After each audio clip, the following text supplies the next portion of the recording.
My name is Javona R. Alvarez, and this is the Physiology of the Pharynx. Our report will include functions of the oral cavity, ingestion of food, taste sensation, swallowing, including phases of swallowing, passage of food, and mastication. Functions of the oral cavity include but are not limited to taste reception, local defense and immunity, and accessory respiratory function. The tongue helps during chewing to chop up food and passing the bolus against the teeth and hard palate.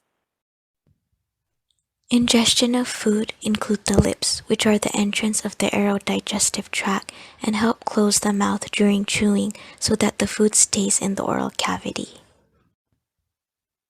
The teeth are important during chewing, especially the molars with a high molar occlusal force. Salivation starts as a result of smelling food. It continues when the bolus, or the ball-like mixture of food and saliva, is placed in the oral cavity. The salivary glands produce 1,500 milliliters of saliva each day. Saliva is composed of 99% water and 1% enzymes, proteins, and salts. Chewing food and mixing it with saliva prepares the bolus for swallowing. Moving on to taste sensation. The base of the tongue, the soft palate, the anterior pillars, and the posterior pharyngeal wall contain taste buds. The tongue tastes 5 qualities: sweet, umami, sour, bitter, and salty through the taste receptors. Flavor recognition is a combination of olfactory sensations through the nose, gustatory stimuli of the taste buds, and mechanical and thermal receptors. Swallowing or deglutition is elicited by the stimulation of either the superior laryngeal nerve or the glossopharyngeal nerve. In the human, swallowing can be initiated voluntarily. After deglutition is initiated, it becomes a reflex-elicited event that cannot be modified by any sensory input. Swallowing occupies a dominant position over respiration in the arrangement of pharyngeal function in the brainstem. Thus, the initiation of the swallowing act results in an inhibition of respiration. Swallowing is divided into 2 active phases, which includes the oral preparatory phase or masticator phase, which begins with salivation at the sight and smell of food, and the oral phase, which consists of chewing as well as propulsion of the food bolus posteriorly into the pharynx. Swallowing is also divided into the passive or involuntary phase, which are parts of a reflex arc, and this includes the pharyngeal phase and the esophageal phase. Passage of food down the esophagus is assisted by number 1, positive external pressure, number 2, peristaltic esophageal waves, and number 3, negative pressure within the esophageal lumen. Mastication involves biting and chewing. With regards to biting, the strength of closing the mandible can be rather substantial. It is measured at more than 200 pounds per square inch.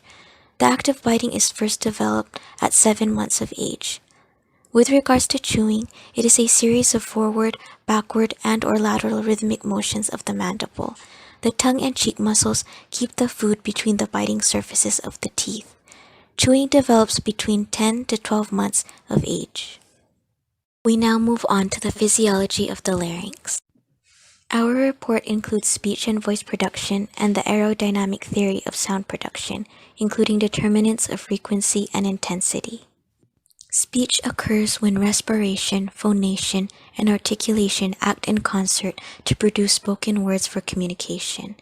Air expelled from the lungs vibrates the vocal cords to produce sound that resonates in the upper pharynx or nose.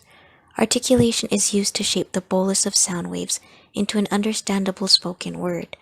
The movement of the mouth, tongue, lips, and teeth shapes the bolus to modify the speech sounds.